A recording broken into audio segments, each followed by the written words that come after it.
the wonderful Adam Frank and his little book of aliens, this time on Planetary Radio Book Club Edition.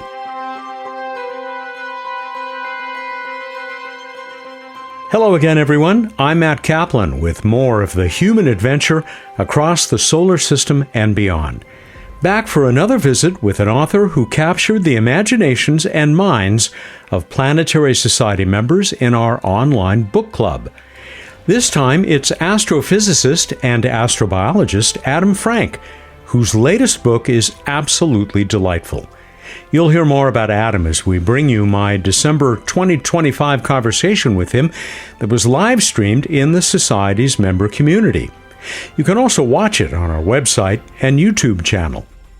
If you love Planetary Radio, as I do, and want to stay informed about the latest space discoveries, punch that subscribe button on your favorite podcast platform. When you do, you'll never miss a weekly episode filled with new and awe-inspiring ways to know the cosmos and our place within it.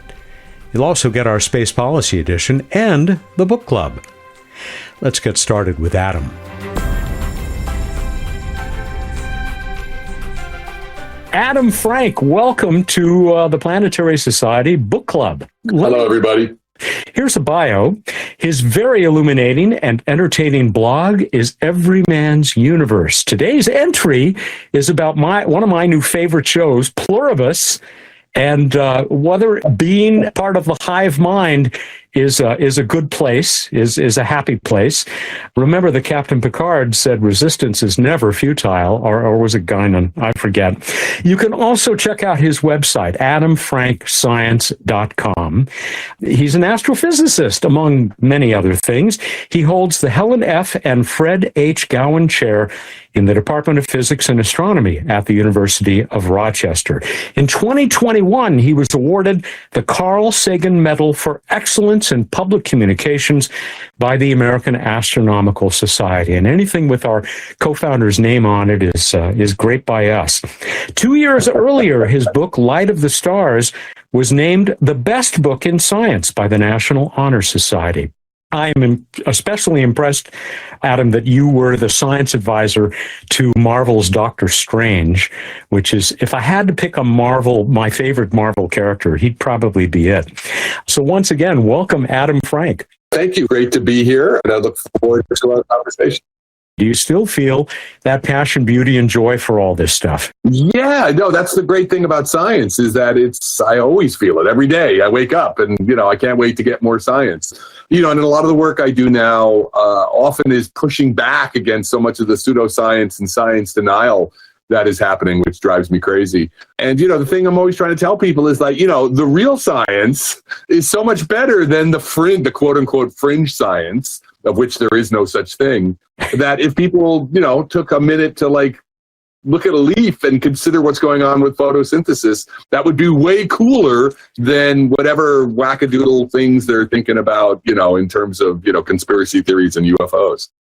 Which makes me all the happier that you have made it to places like Joe Rogan's show, and that you were able to treat the subject of UAPs and UFOs so well in this book, which I hope is something that we'll get to. We won't get to everything I have in mind.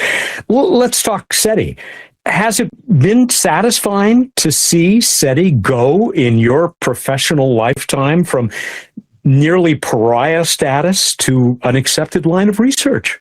Yeah, that was pretty interesting. And I also feel that the work that we did that really drove that forward. So, I am the principal investigator on a grant that a group of us, I'm not the leader part of this group that in 2019 put in a grant to study technosignatures, which is really, to me, I like using the term technosignature rather than SETI because of the connotations SETI has. And we feel like a large part of our job was to convince the NASA brass to stop having that sort of knee-jerk reaction against anything to do with intelligence, right? NASA has been funding a beautiful program in astrobiology for decades, but we're still putting things literally in the grant application language that's saying, no, don't send us anything about about intelligent life. Like, we only do dumb life. And it was like, come on, this doesn't make sense anymore. So it's been since 2019, since that first grant happened, that I think through a lot of the work that my colleagues and I did to sort of get NASA to see, like, look, they're all the same thing. You're going to be looking pretty much in the same wavelength bands for biosignatures and technosignatures. So why distinguish between them? So it's been very interesting to follow the transition in the community about the search for life to begin with, astrobiology at all, which when I was a graduate student wasn't even a field. And now the recognition that the search for intelligent life is no different than the search for, biospheres, microbial life. You said that by NASA of this search for technosignatures and this gathering, which has a number of our friends in it, like your friend Wright. It's just gone out of my Jason head. Wright. Jason Wright, of course. You said it changed your life.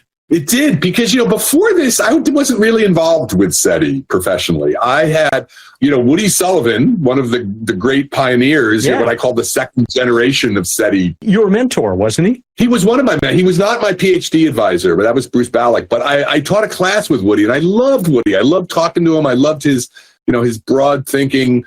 But I didn't get involved with SETI at the time because I just sort of felt, well, first of all, it was still during a period where it was career suicide. But I was not a fan of radio set. I felt that there was still too much anthropomorphizing going on, of sort of like, because really it required that the aliens send a beacon. The power requirements were so you were very much trapped with beacons. And then you got into a sort of, well, if they know that we know that they know that we know kind of thing. The whole discussions about 21 centimeter lines and such. It was trying to guess what, their intentions were. And so while I thought SETI was awesome, I didn't really get involved with it. But I did start getting involved with, I do a lot of work in climate change, and I started thinking about climate change as a astrobiological phenomena. Basically, maybe any civilization that rises to the level that we have gotten to in terms of our energy harvesting would trigger climate change. And so that was actually my entree into thinking about SETI, or thinking about astrobiology and technosignatures in particular. And that's why I got invited to that amazing 2018 meeting where someone in Congress put in language in the budget that said, you shall give $10 million to technosignatures.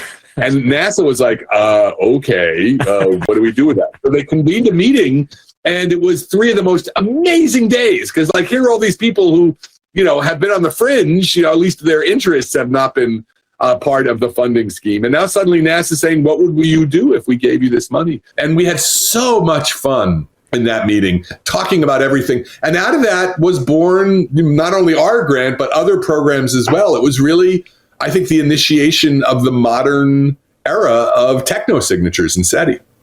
And very exciting stuff as well. Do you see the search for technosignatures as replacing or just complementing traditional radio, and I suppose we should say, laser visible light SETI? I think it's a compliment. But it's more than just a compliment. I feel it's a very powerful extension. You have broadened what you can do by quite a bit. And it's a difference in the strategy itself. Much of traditional SETI, as I said, was based on beacons, right? The initial idea was about communications. Someone is sending us a message. And that was both a strength and, I feel, a sort of weakness of traditional SETI. Now, this was just the brilliance of the original Frank Drake, et cetera, because this is what you could do, right? In science, you answer the questions that you have the tools to answer, and given power requirements, given what we understood, that was the way to do it. But the amazing thing about the exoplanet revolution, right, now that we know exactly which stars have planets and which of those planets are in the habitable zone, it changes everything. And now, rather than look for signals being beamed to us, we can do what I like to think of as being stakeout. It's the cosmic stakeout. We're just going to sit with our cold donuts, our cold coffee and our crappy donuts, and we're just going to watch. We're just looking for signatures of a civilization going about its civilizationing business. We couldn't do that beforehand.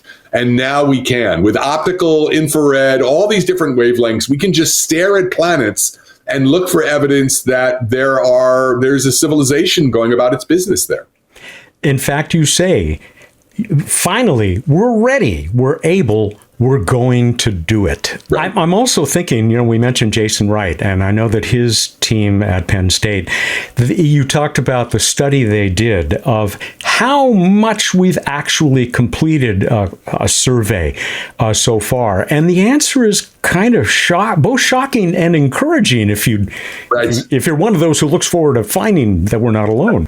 Yeah, so, the public has this idea that every night astronomers are taking their telescopes and searching the heavens for life, right? And that's where you get there's a version of the Fermi paradox called the cosmic silence, the great silence. And the argument will go like, look, we've been looking for signals from intelligent civilizations since Frank Drake in 1960. We haven't found any, therefore they aren't there. But the reality is we haven't looked, right? So what Jason Wright and his students, it was actually a student project, they added up all of the SETI searches that have ever been done. And if the sky is the ocean, right? Let's use the metaphor that the entire sky and all the bandwidth that you have to look at is the ocean, how much of the ocean have we actually searched for in terms of life? Let's say instead of aliens, we're looking for fishes. How much of the ocean have we actually searched for looking for fishes? It turns out it's a hot tub, right? That's how much ocean we've looked at. We pulled up a hot tub worth of water. We didn't find any fish. And now are we going to tell people like, oh, there's no fish in the ocean because we looked at a hot tub? So, it really points to the fact that we just never really got started in that search during that early era or the first era of SETI. And so now, finally, we're really beginning the search and the entire sky is available to us. So in the words of Enrico Fermi, as we've talked about many times on Planetary Radio on this show, where is everybody? And what this takes me to, I was really pretty thrilled to learn that you were on this team that did one of my favorite simulations, where you modeled one advanced technological civilization.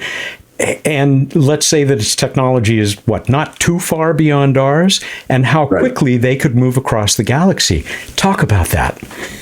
Yeah, that was a great project. So that was done by my led by my former graduate student, Jonathan Carroll, who's still here at the professor here at the University of Rochester.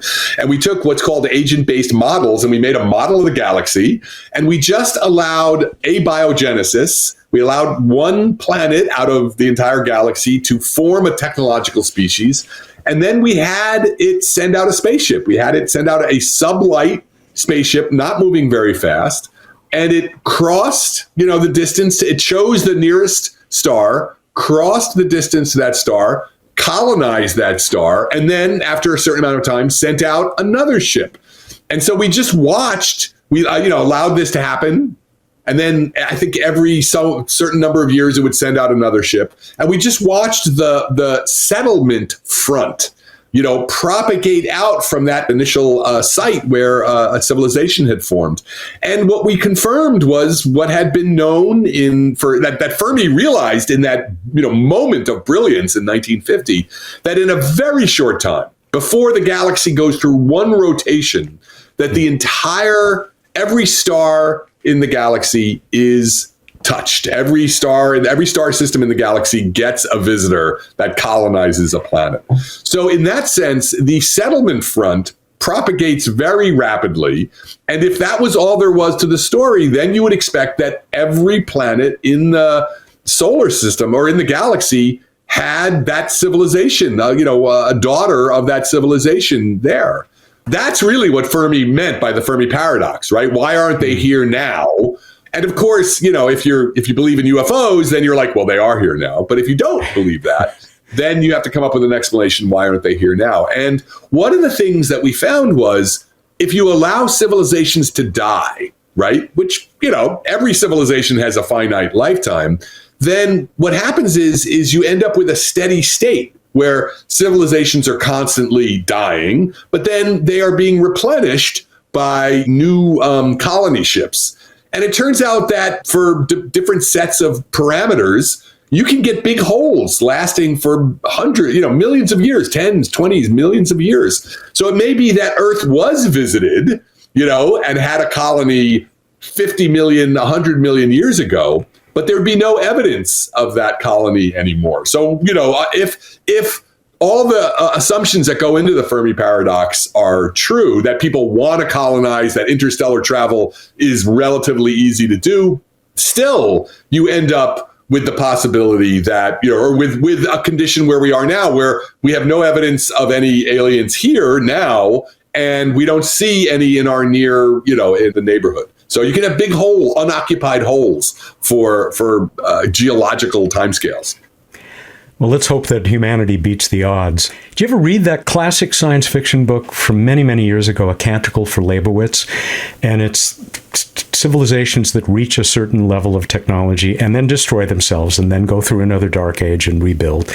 A little bit like Foundation as well, which I think you're a fan of. Yes. Yeah. Well, Foundation, I'm a huge fan of Foundation. But no, I've never read A Canticle for Leibowitz. So thank you for putting that into my head. That should be in the list. Because I've read all the other classic science fiction. I've read most of it. Yeah. It's way up there. It's a terrific book. As I remember, it's been a long time. So I want to follow up on the work that you're doing, which is in the book, but there's so much more I'm sure that you can say about it. And you said that you're working with climate change as a technosignature, but also a challenge that we are facing. The other podcast I do as a volunteer, we did a whole season on climate change and communicating it. And so that's near and dear to my heart. But I wonder, what would you rather find with our wonderful new capabilities to sniff the atmospheres of exoplanets? A lot of oxygen, a bunch of carbon monoxide, or chlorofluorocarbons, CFCs?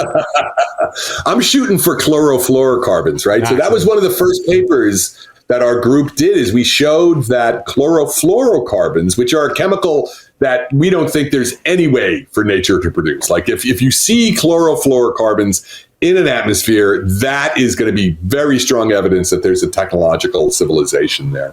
And so what we showed was that even a planet that had 10 times the amount of chlorofluorocarbons that we have now, which is not that much, would be very detectable even by the James Webb Space Telescope.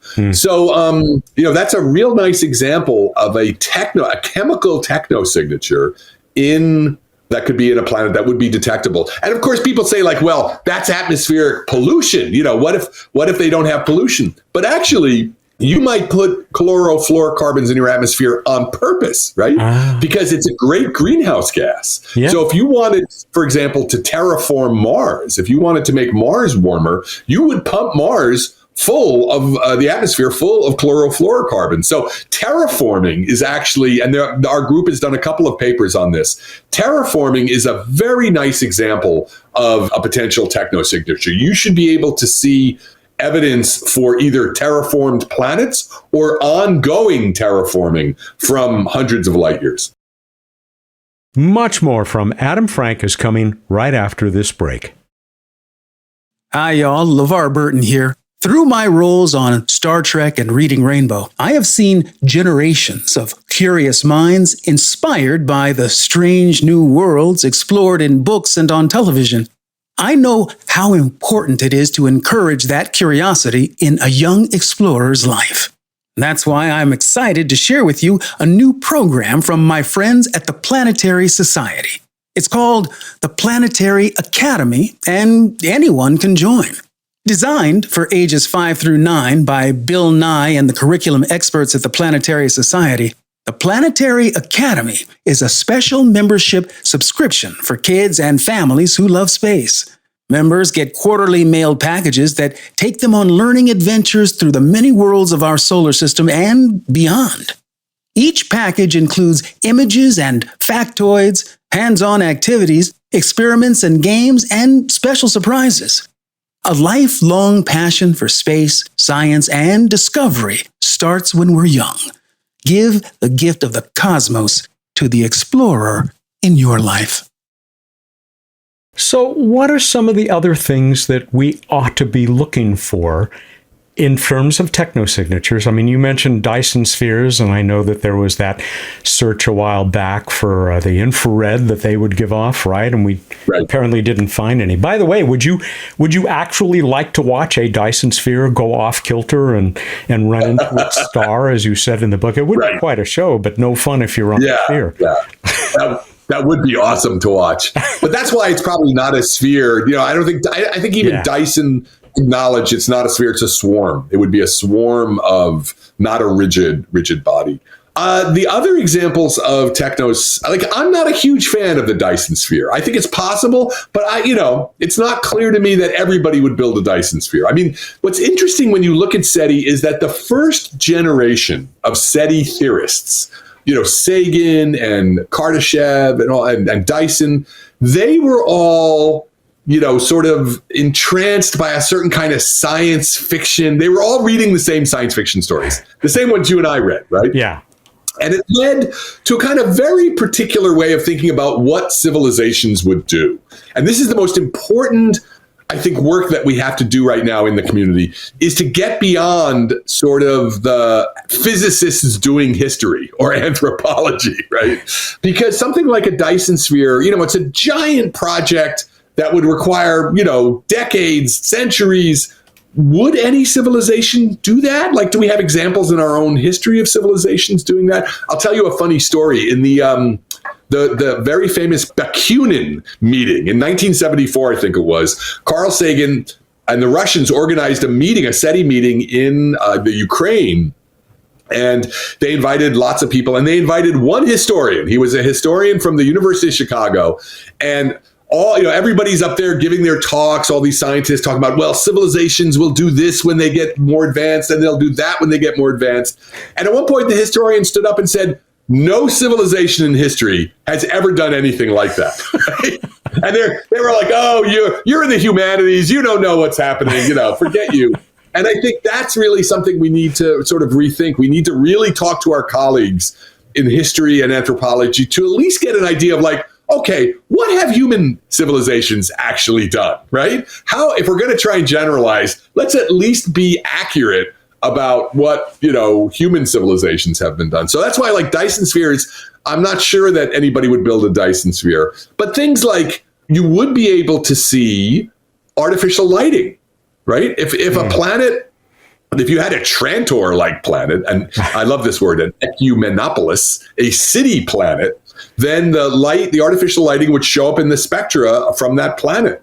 If you're using a lot of solar panels, particularly if you take what we call a service world, if you take a world like Mercury, cover it in solar panels, and then beam the radiation, the energy back, that would actually, you'd be able to see the glint off those solar panels for even after the civilization died. The civilization could die and the glint would still be there. So we've sort of tried to make a catalog of possible technosignatures that we should look for. That's been our job. So there's really a whole range of things that might tell us from a distance that there's a civilization on that planet. You remind me of conversations we've had about the Mars craze of the early 20th century, and the plans to light trenches full of oil so that we could signal the Martians from here. And were they trying to do that with us as well? I'll just mention in passing, one of the times that I got to interview Freeman Dyson, be still my heart, he did say, all these depictions of solid spheres, those are not what I had in mind. And I said, by the way, did Star Trek The Next Generation, did the producers tell you that they were doing an episode where the Enterprise is trapped inside a Dyson sphere? He said, no one contacted him. Even though they called it a Dyson sphere, he didn't know until his family told him. So, you've mentioned, Dyson, you've mentioned Frank Drake. What a wonderful soul that was, he was. You also mentioned this Russian-turned-Soviet scientist, Vladimir Vernadsky, who I had not heard of before I saw the book. And it seems like he was as much of a pioneer in some ways as Tsiolkovsky was for people who want to build rockets. Right. So yeah, Vladimir Vernadsky is the most famous scientist you've never heard of. And so he was the guy who invented geobiology. He was the guy who invented geophysics. He was the guy who invented, so many different geophysical chemistry. And really, what he's most important for is he is the one who came up with the idea of the biosphere. He was the first one to really recognize that life would hijack a planet. And so his work is absolutely instrumental to our understanding of biosignatures now, because when we are looking for exoplanet biosignatures, we're not obviously we can't take a picture of a kangaroo bouncing around on an alien planet. What we're going to be looking for is the effect of the biosphere on the atmosphere. So we're looking at how life reshapes its planetary environment. And it was Vernadsky who first recognized in a series of lectures in 1924 that this was going to be the case. And it was the basis for understanding climate change. It's the basis for understanding sort of the history of life, what's called Earth system science. And it is now also the basis for bio and technosignatures. So he was really, it's hard to recognize or hard to grasp how far ahead of his time he was. I want to go to some of the questions that we're starting to get from our members as well. Here's one from Tim. Here's a question. I don't think you mentioned this in the book, which was wonderful, he says. There's been a pretty big assumption over the years that confirmation of alien life, whether intelligent or not, would represent a huge societal change in humanity's outlook.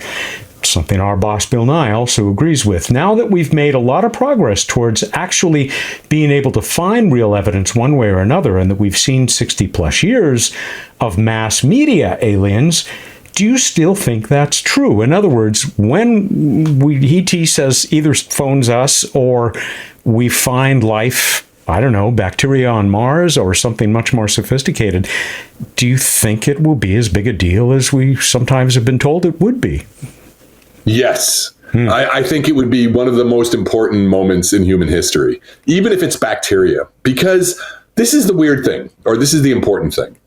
Life is unlike any other physical system in the universe. We can talk about how crazy black holes are or how amazing, galaxies are, but nothing compares to life. Life is the only physical system in the universe that innovates, that creates, that goes beyond itself. And as of right now, as far as we know, it was an accident that happened on one planet, one time, right? But if we discover just one other example of life, then we can say that it's happened lots of times, right? If we know it's happened again, then there's no reason to think that this is uncommon. And because life is unbounded in the sense that you cannot predict what is going to happen with the evolution of life. You don't know where it's going to go. You don't know what it's capable of. If we find another example of a genesis, then it may be that the universe is teeming with life and that we are part of a community of life, and that, to what extent has life gone on to shape the galaxy in ways that we're not even aware of? I just think because of and this is really part of my research right now, is very much in what's called the physics of life. I'm very interested in understanding what makes a cell different from a rock on some very fundamental physics, philosophy level, because life is so weird as a physical system that I think if we discover that we're not an accident, then we suddenly, the doors are blown open in terms of the possibilities. So that's why I still think that if we have hard evidence that it has happened somewhere else, then we are truly, deeply, not only not alone, but we're not unique. And that has profound consequences. I'll say, boy, I just hope that I'm around and that all of us participating in this are around when that happens. And it does seem like we're getting closer. So you're working on this great question, which we consider all the time: what is life? will we necessarily recognize it? Will we be able to develop a definition broad enough that it will help guide us if it doesn't look like Mr. Spock, if it looks like the Horta, the silicon-based life in that almost 60-year-old episode of Star Trek? Great episode, by the way.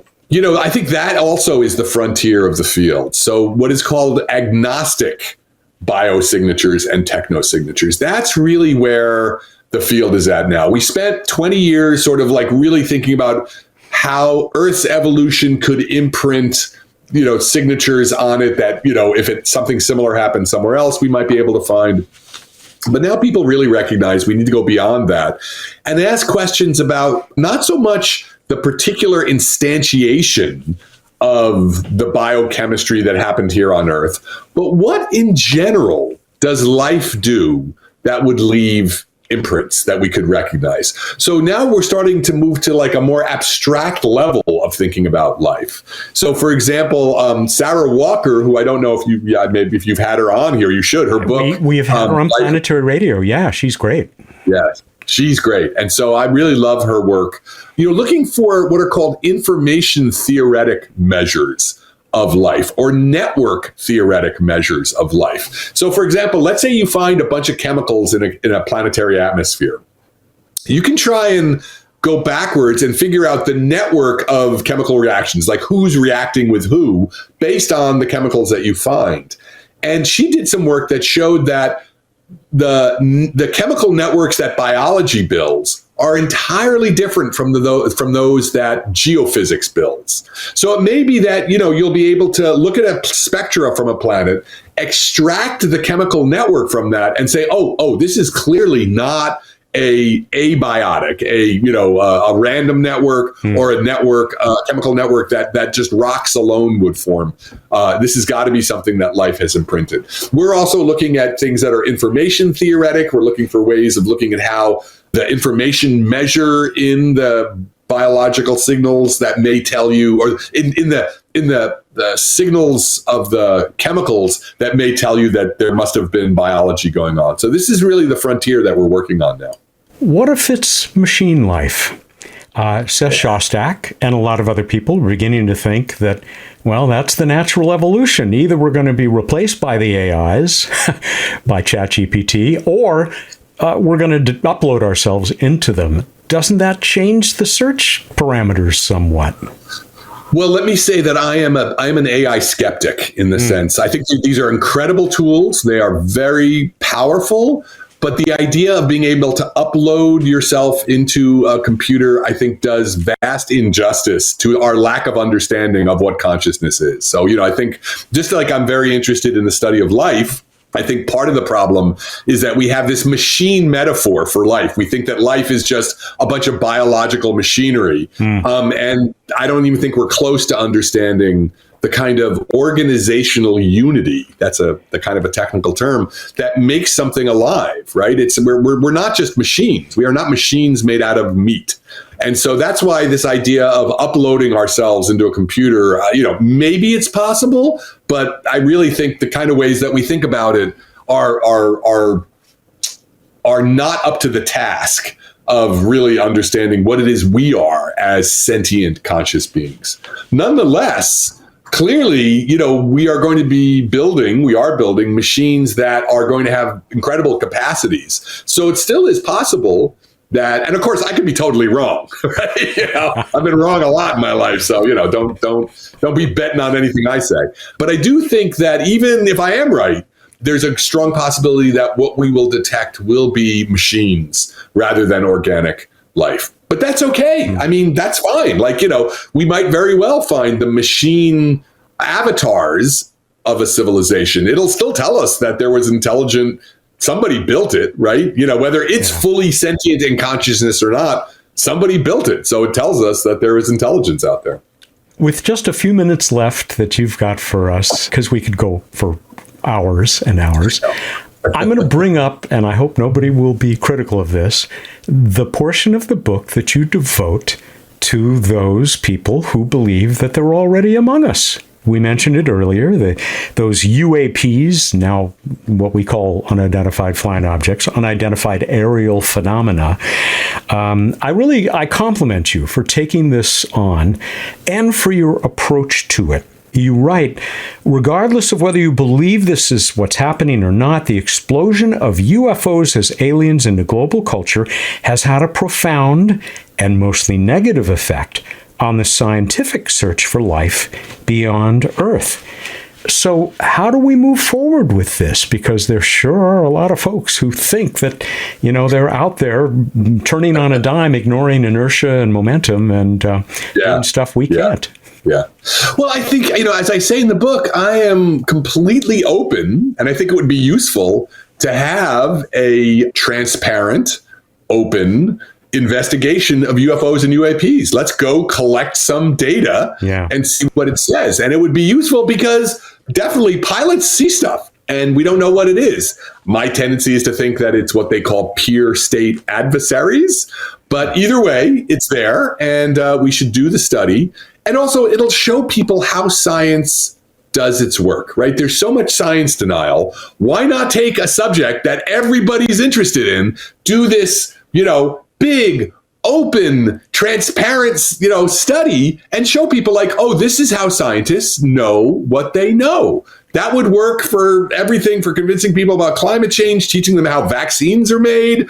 And listen, I'm open to the possibility that UFOs are an actual technosignature. That could be true. There's no data right now that is anywhere close to the quality needed to confirm that, but it could be true. So I'm more than open to doing that investigation. So I think being open-minded is part of what being a scientist is all about. We should put the biases behind us of the past and do this work. And like I said, it would be no matter how it goes, it would be a great way to teach people how science works. Yeah, I may come back to that theme, but I've got to use this opportunity. You have so many wonderful bits of humor in the book. And one of my favorites is on this subject. If the UAPs/UFOs are real, the question is, why are they so really, really terrible at hiding from us? And you say, have they sent us their D team? The one that doesn't know which button engages the cloaking field? Are they just a bunch of Zorgovian teenagers who stole their parents' saucers and are out for a joyride? Great stuff. I have to, because I want to credit a dear old friend of mine who passed away some years ago, John Donan, who used to do college radio with. And John Donan did a whole show once on his theory, Hot Rods of the Gods, which is that ancient alien teenagers used the primordial Earth as a drag strip, and life on Earth evolved from their hydrocarbon emissions. Is that not excellent? That's great. That's really good. I'm sure you will agree that the search for life and intelligence also has this capacity to teach us about this way of knowing that we call science. That's really what it is. I mean, I've been doing science communications, as they call it, for a long time. I mean, my hero growing up was Carl Sagan, right? That is who drove me into science. He's the one who drove me into wanting to communicate the beauty and joy of science, because his books, not only when you read a Carl Sagan book, not only did you learn about relativity, you learned about Venice, in the Renaissance. Like, oh, I didn't know that. Okay, great. The search for life in the universe is something that everybody has an opinion on. Everybody is motivated by it. Everybody is excited about it. The first line in the book is everybody loves aliens. And so what better way of showing people how science works? I've used this all the time. There's the great line from the X-Files, I want to believe.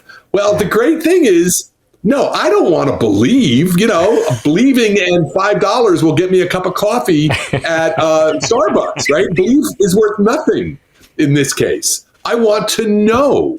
And there's only one way to know about the physical world, and that is through this process that collectively human beings came up with called science. So yeah, we should use the search for life as a primary way of showing people how scientists know what they know. Here. Here is a line I absolutely love. The essence of good science is constrained imagination. That's right out of your mouth, off of your keyboard anyway. There's one other. Here's the line. The weirdest thing about being human in the early 21st century is that we know so much, and yet we're still so completely clueless. We really have a lot to learn still, don't we? Yeah. You know, and especially with this question, right? Because whether or not there's other civilization, whether there's any other life or other civilizations, it's such an important question that it's so weird to be like, you know, alive when it's like, oh, we know how to ask the question. We know what the answer to the question might look like. And we're, you know, sort of pulling the team together to go answer the question. And yet I may die before the question's answered. It's like, oh, come on. You know, right? So it's kind of frustrating because think about it, you know, like the world right now seems like such a mess. And I talk to my kids about this all the time. I'm like, has anybody done better? Like, is it just us? Are we just a mess? Human beings, I mean, that like we can't get it together. And maybe every other civilization in the universe is like, you know, nuclear weapons. You built nuclear weapons. Like, what is wrong with you? So it's like just having somebody else to talk to and some other history to compare would be so helpful. And it's so funny that we're like that close, you know, but not, you know, we're still not there yet. I don't know about you, but they can't build the Habitable Worlds Observatory soon enough. I want to be here, right? Absolutely. Here's your closing line in the book. You, me, and every other person alive today, we're the lucky ones, in spite of what you just said. We all carry the questions our ancestors asked about life in the universe, but we alone get to be there when the answers emerge. Enough waiting, enough talk. The time has come to find out for ourselves. Let's go. Adam, thank you for helping to take us there. Thank you. This was a really wonderful conversation. I'm glad you liked the book. You know, when you write a book, you're hopeful somebody reads it. So thank you very much for your time and your consideration of the book. This was a great conversation. Thank you. And also, I love the Planetary Society. You guys are the best. You've always been the best. I'm so grateful for the work that all of you do. Much appreciated. That just maybe heard that quote somewhere else because coming from you, Adam Frank, I think we can get some mileage out of that. Adam, I better let you go. Thank you so much. It is a pleasure, and I hope we get to talk again. And there they go. Take care, everybody. UAPs. They're coming. Bye-bye. Bye-bye.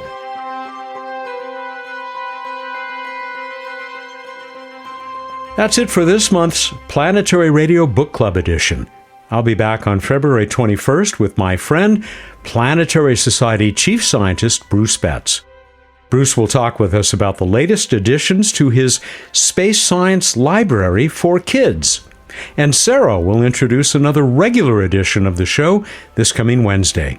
If you love Planetary Radio, you can get our t-shirt at planetary.org/shop.